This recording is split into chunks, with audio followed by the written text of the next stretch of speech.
우리는 시편을 통하여서 예수 그리스도를 보고 있습니다. 시편을 통하여서 우리의 위로를 찾고 시편을 통하여서 우리가 노래를 배우고 있는 것도 사실이지만 우리는 시편 1편부터 계속해서 자세히 바라보면서 예수 그리스도에 대하여서 바라보고 있습니다. 예수님은 궁극적인 행복자, 진정한 복 있는 분이십니다. 그리고 예수님은 하나님이 낳으신 하나님의 아들, 하나님께서 세우신 진정한 왕이십니다. 그런데 그분이 십자가에서 고난받으시고 죽임당하셨고 그러나 하나님의 능력으로 다시 부활하신 분이십니다. 그래서 그분은 십자가와 부활의 주님이십니다. 그리고 주님은 또한 우리에게 구원을 주시는 분이십니다. 그분께서 우리에게 구원으로 다가오셔서 그분은 십자가에서 죽으시고 부활하신 분이실 뿐 아니라 우리를 향하여 구원자가 되시는 구원의 주님이시다라고 말씀하고 있습니다. 그리고 예수 그리스도는 우리를 구원함에서 그치는 것이 아니라 지금도 살아 역사하셔서 특별히 구원받은 자들 안에서 살아 역사하셔서 구원받은 자들의 삶의 변화를 일으키시고 열매를 맺게 하시는 구원받은 자들 안에 살아 역사하시는 분이다라고 우리는 예수 그리스도를 살펴보고 있습니다. 그래서 예수님에 대한 규정, 예수님에 대한 우리의 정의는 곧바로 예수를 바라보고 있는 우리의 규정과 연결되고 우리의 정의와 연결되어 있습니다. 그분이 십자가와 부활의 주님으로서 그것에서 그치는 것이 아니고 그 십자가와 부활의 주님이 우리에게 복음으로 다가오시고 우리에게 메시아로 믿어지게 하시며 목자로 우리를 이끄시며 선생으로 우리를 가르치시고 우리의 길을 인도하셔서 구주로서 우리의 죄를 사하시면 그런 주님 때문에 우리는 누가 되는 것입니까? 구원받은 자가 되어지는 것입니다. 그리고 구원을 위하여 복음을 듣기 애쓰고 그리고 그분 앞에 배우기를 애쓰며 회개하며 살아가는 우리의 삶도 규정되어지는 것입니다. 예수 그리스도가 누구이신가 하는 것은 내가 누구인가와 직결되고 그런 내가 어떻게 살아야 되는가와도 직결되는 것입니다. 그래서 예수 그리스도는 또한 우리에게 우리 안에서 살아 역사하시는 분이라는 그분에 대한 규정이 우리는 그분 안에서 구원받은 자로서만 그치는 것이 아니고 그 살아 역사하시는 주님 때문에 우리는 열매 맺는 자가 되어지고 또한 그렇기 때문에 열매 맺기 위하여 우리의 삶을 하나님께 드려야 되는 우리의 사명도 규정되어지는 것입니다. 그래서 우리는 우리 안에 살아 역사하시는 주님 때문에 열매 맺는 자, 변화되어지는 자, 주님을 닮아가는 자가 되어야 한다라는 것이고 열매 맺기 위하여 우리의 사명을 감당해야 되는 자들이다라는 맥락 속에서 우리는 계속해서 말씀을 살피고 있습니다. 자, 우리는 구원자이시면서 구원받은 자들 안에서 역사하시는 주님 때문에 이제 열매 맺는 자가 되어야 하고 살아 역사하시는 주님 앞에서 우리는 변화되는 자가 되어야 하는 것입니다. 그래서요. 이제 그러면 우리는 어떤 삶을 살아야 되는가? 열매를 맺기 위하여 어떤 삶을 살아야 하는가? 열매 맺는 삶을 위하여 우리는 어떤 삶으로 나아가야 되는가? 그것을 종합적으로 살펴보려고 합니다. 그 첫 번째, 우리가 그 주님 앞에서 열매 맺기 위하여서 우리는 그리스도의 계절을 지나야 한다라고 주님은 우리에게 말씀하고 있습니다. 여러분, 어떤 열매든 열매 맺기 위하여 계절을 지나지 않는 열매는 없습니다. 어떤 열매가 열매를 맺었다라고 한다면 그 열매는 반드시 그에게 주어졌던 그 계절을 지났기 때문인 것입니다. 오늘 본문 말씀에 나오는 시편의 모든 고백들 또한 진공 상태에서 일어난 것이 아닙니다. 그저 천국에서 주님과 앉아 있다가 나온 것이 아니고 그에게 주어진 상황 속에서 구체적인 상황 속에서 주어진 그런 고백이요 그런 열매다라는 것이죠. 우리가 26편, 27편, 오늘 28편까지 보면 이제 구원받은 자들 안에서 역사하시는 주님 때문에 열매 맺는다는 관점으로 보고 있는데 지난주 금요일날 살펴보았던 27편에서는 어떤 상황 속에서 그가 믿음의 열매를 맺었습니까? 대적들에 의하여 둘러싸이고 대적들에 의하여 죽임을 당할 그런 위기 가운데서 하나님을 향한 확신과 믿음의 열매를 맺었던 것을 보게 됩니다. 그리고 그 27편을 이어서 나오는 28편은 또 우리에게 어떤 그가 처해 있는 상황을 보여주고 있는데요. 28편 1절을 한번 읽어볼까요? 28편 1절 읽습니다. 시작. 여호와여 내가 주께 부르짖으오니 나의 반석이여 내게 길을 막지 마소서. 주께서 내게 잠잠하시면 내가 무덤에 내려가는 자와 같을까나이다. 27편에서는 대적들이 그를 둘러쌌어요. 그리고 죽이려고 그들을 에워싸고 있습니다. 믿는 자를 에워싸고 있었죠. 그런데 거기서 하나님을 향한 신실한 믿음으로 잠잠히 주님을 기다리고 있었어요. 그런데 오늘 이어지는 28편에서는 여전히 그 믿음을 가지고서 그 대적들 앞에 서 있는 그들 앞에 어떤 상황이 펼쳐지고 있습니까? 하나님께서 어떻게 하시고 있어요? 침묵하고 있는 상황이 계속해서 펼쳐지고 있는 것을 보게 됩니다. 하나님께서 그가 믿음으로 하나님만 바라고 있음에도 하나님은 여전히 침묵하고 있는 상황이 지금 28편에 펼쳐지고 있습니다. 그리고 3절을 보시면 그 하나님의 침묵 속에서 또한 이런 상황이 그에게 펼쳐지고 있는데요. 첫째 줄 읽어볼까요? 시작. 악인과 악을 행하는 자들과 함께 나를 끌어내지 마옵소서. 지금 그가 처해 있는 상황은 대적들이 그를 둘러싸고 그를 죽이려고 하는 위협 속에서 끝까지 하나님을 신뢰하고 서 있었어요. 그러나 그 어둠이 거치지 않고 하나님은 침묵하고 계시고 대적들에게도 침묵하고 계시고 나에게도 침묵하고 계시고 하나님은 아무런 액션을 취하지 않는 것 같은데 거기서 더 나아가서 악인과 악을 행하는 자들과 함께 끌어내지 마라라는 말은 지금 그 자가 그 믿음의 다윗이 어떻게 해요? 악인처럼 대우받고 있다는 거예요. 악인처럼 끌려나가고 있는 상황이라는 거예요. 악인과 같은 취급을 받고 있는 것입니다.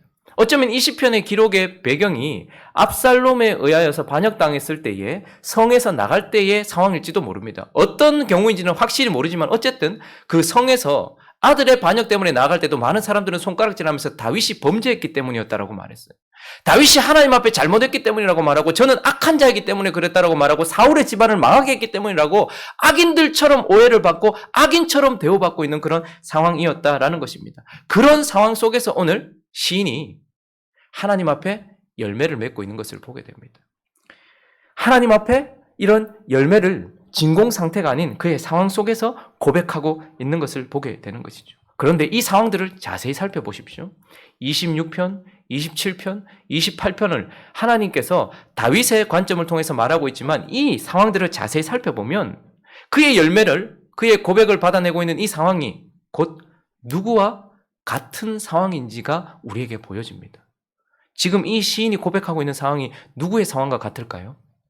바로 우리 주 예수 그리스도께서 경험하셨던 그 상황과 똑같다라는 것을 보게 됩니다. 주님께서는 대적들에 의하여서 둘러싸이셨죠. 여러분, 주님이 우리를 구원하기 위하여서 우리에게 다가오셨을 때, 그래서 죄인 같고 죄인인 우리, 창기 같고 세리 같은 우리에게 주님이 다가오셨을 때 세상은 주님을 향하여 창기와 세리의 친구다, 저는 죄인이다 라고 오해하고 악인 취급하였습니다. 그리고 그분이 우리와 먹고 마시시면서 우리와 교제하실 때에 세상은 그 주님을 향하여서 먹기를 탐하는 자다, 술 취함을 좋아하는 자다라고 악인 취급하였습니다.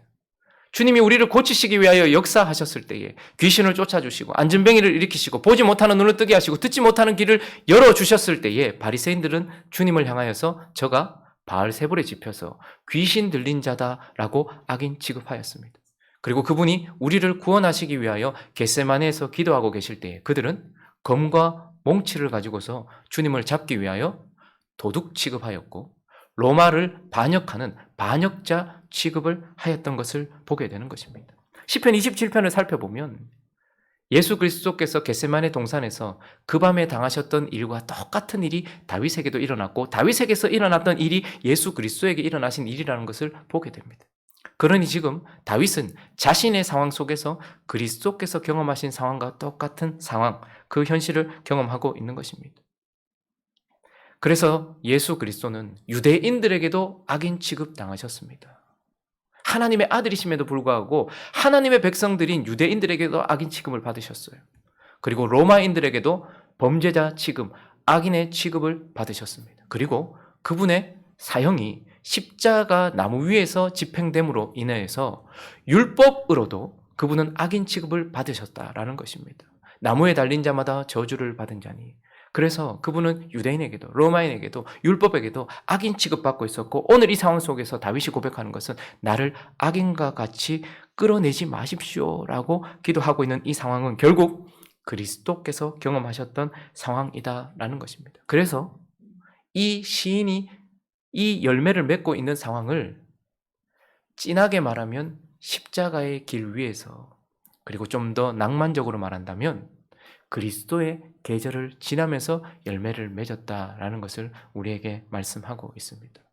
어떤 열매든 계절을 지나지 않고 맺혀지는 열매가 없는 것처럼 우리가 구원받은 자로서 이제 우리 안에서 역사하시는 주님 때문에 우리가 열매 맺는 삶을 살기 위하여 주님은 우리에게 십자가의 길, 공간적인 의미로 말한다면 십자가의 길이고 시간적인 의미로 말한다면 그리스도의 계절을 지나게 하시는 것입니다. 그러니 그리스도의 계절은 결국 무엇입니까?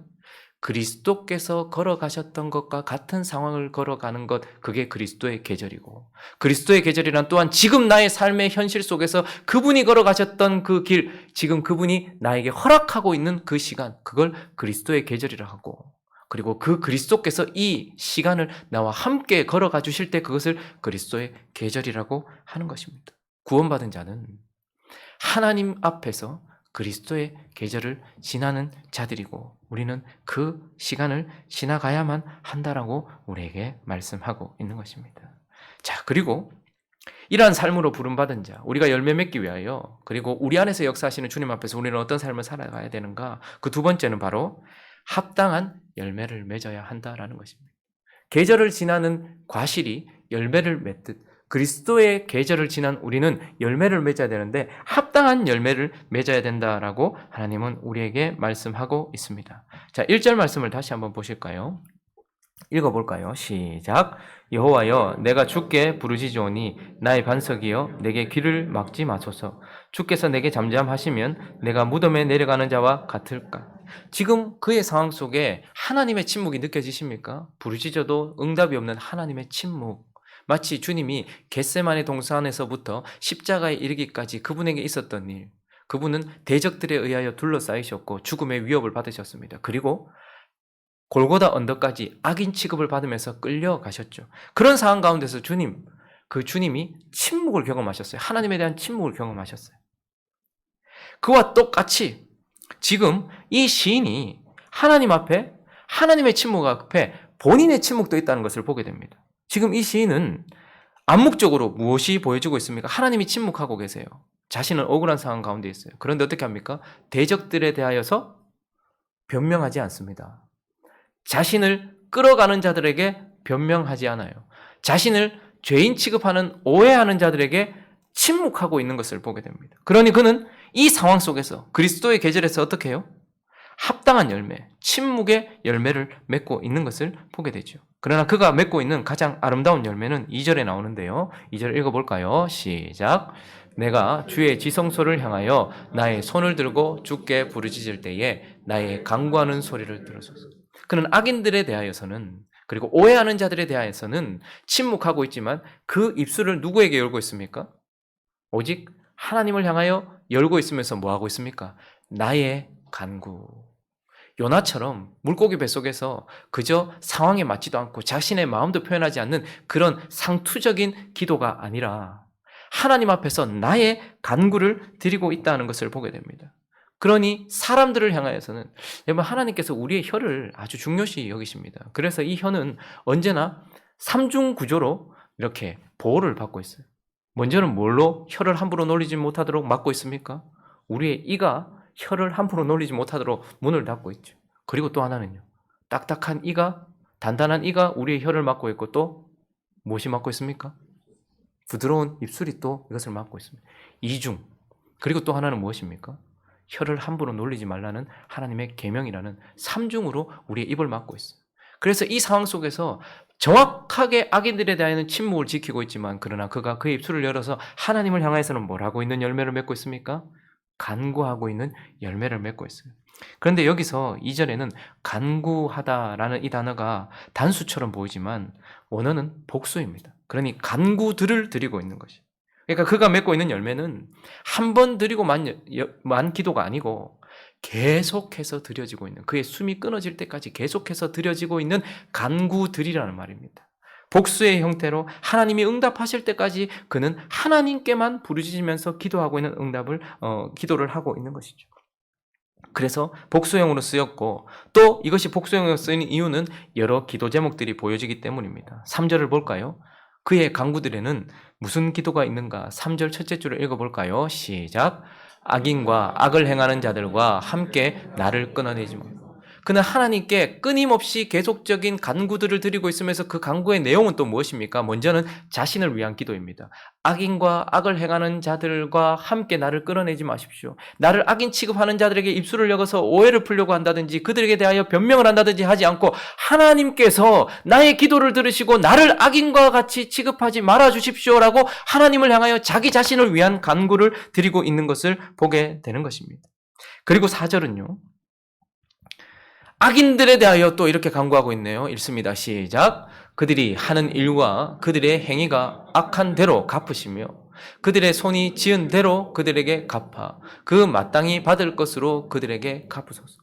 자기 자신의 억울함을 하나님께 풀어달라고 자기 자신을 위하여 기도하고 있고 지금 그들에게 악한 행동을 하고 있는 악인들을 향하여서 하나님께서 갚아달라고 심판과 재판은 하나님께 속한 것이니 판단은 하나님께 있는 것이니 하나님이 그들의 행한 대로 악한 대로 그들에게 갚아달라고 악인을 하나님 손에 올려드리면서 기도하고 있습니다. 그리고 다윗은 왕이었습니다. 백성들의 대표였어요. 그래서 9절을 보시면 그는 또 이렇게 기도하고 있습니다. 이 상황 속에서도 9절이 있습니다. 시작. 주의 백성을 구원하시며 주의 산업에 복을 주시고 또 그들의 목자가 되시어 영원토록 그들을 인도하소서.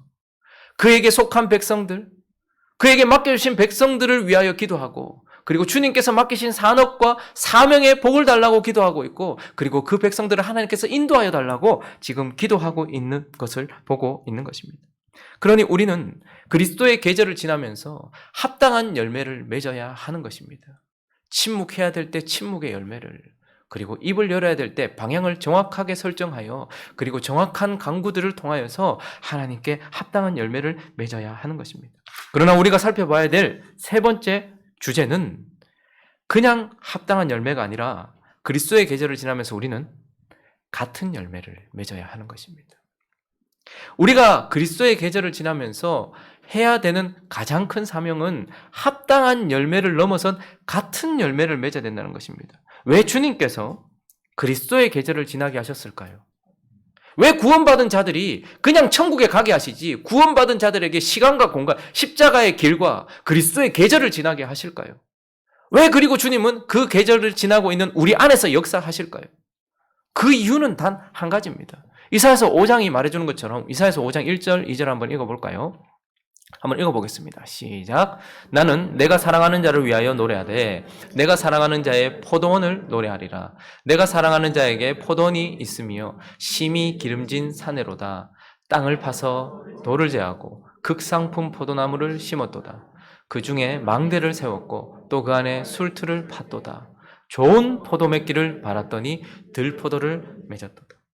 이사야가 사랑하는 자에게 포도원이 있다라고 말하면서 내가 사랑하는 자를 위하여 노래하고 그가 사랑하는 포도원을 노래할 건데 그 사랑하는 자에게 포도원이 있는데요. 심히 기름진 산이다라고 말합니다. 우리는 이러면 아주 좋은 곳이다 생각할지 모르겠지만 심히 기름진 산이란 그 포도가 열매를 맺을 수 있는 환경이라는 것입니다. 즉 그리스도의 계절, 십자가의 길, 그 위에 우리를 심으셨다라고 말하고 있어요. 그런데 그가 아주 수고하고 있는 것이 보이십니까? 그분은 예수 그리스도십니다. 그런데 그분이 땅을 파세요. 돌을 제거하십니다. 극상품 포도인 우리를 그곳에 심으십니다. 망대를 세우고 그 안에 술틀을 파면서 뭐를 기다린다고 말합니까? 좋은 포도 맺기를. 그리스도께서 우리 안에서 역사하시는 이유, 그리스도께서 십자가의 길에 그리스도의 계절을 지나가게 하시는 이유는 딱 한 가지입니다. 포도 맺기를 바라는 것. 그런데 저기서 말하는 좋은 포도는 무엇입니까? 합당하고 선한 열매를 넘어선 저기서는 예수 그리스도와 같은 포도, 좋은 포도는 딱 한 가지입니다. 그리스도, 진정한 포도나무 대신 그리스도와 같은 열매, 그와 같은 열매를 맺기를 바라시면서 주님은 그곳에 우리를 심으셨고 주님은 그곳에 땅을 파셨고 수고를 하셨고 망대를 세우시며 지키셨고 그 안에 술틀을 파면서 기다리고 계셨던 것입니다. 그러니 그분은 우리에게 그리스도의 계절을 통하여서 합당한 열매를 넘어서 그리스도를 닮은 열매, 그리스도와 같은 열매를 맺게 하려고 하시는 것이었습니다. 여러분, 이 26편, 7편, 8편의 이 시의 주인공인 다윗이 지금 그 상황 속에서 그가 걸어갔던 그 계절 속에서 맺었던 열매를 자세히 보시면 단순히 합당한 열매라는 것을 넘어섰다는 것을 보게 됩니다. 대적들이 그를 진쳤습니다.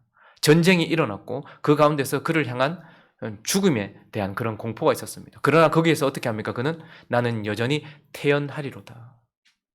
겟세마네 동산에서 잡혀가시던 예수 그리스도와 똑같은 열매가 다윗의 삶 속에 맺어졌다라는 것을 보게 됩니다.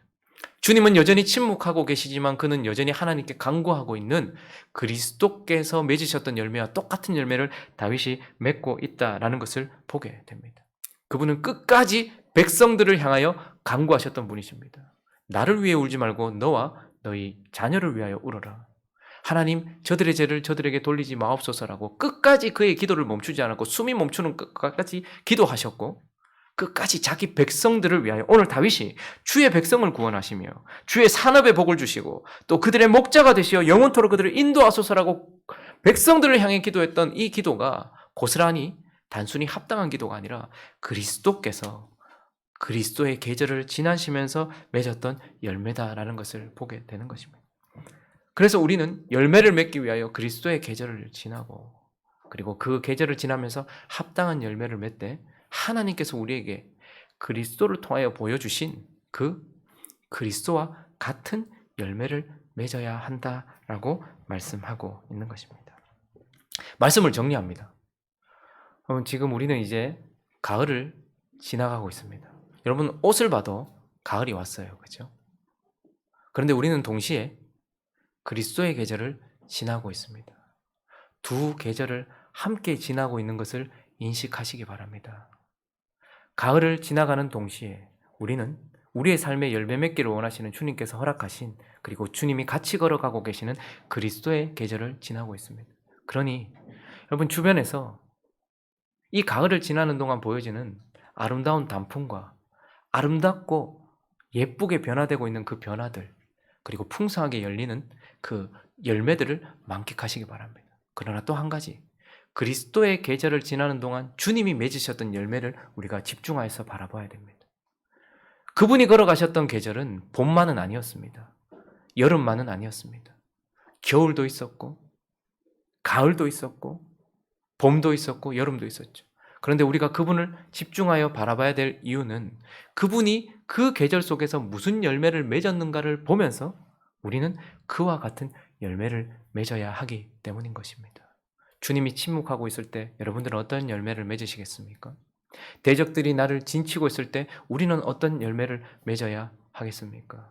어둠이 나를 집어삼킬 때, 코로나가 지금 나에게 다가와서 우리를 흔들고 있을 때, 교회가 그 영광을 땅에 떨어뜨리는 이런 상황 속을 지나가고 있을 때 우리는 어떻게 해야 하는가라는 것은 그리스도께서 그 계절에 어떻게 열매를 맺으셨는가와 직결되어 있는 것입니다. 그러니 우리는 이 가을을 지나면서 그렇게 아름답게 변화된 그 단풍처럼 우리도 그리스도의 계절을 지나면서 변화되는 저와 여러분 되시기를 예수 그리스도의 이름으로 축원합니다.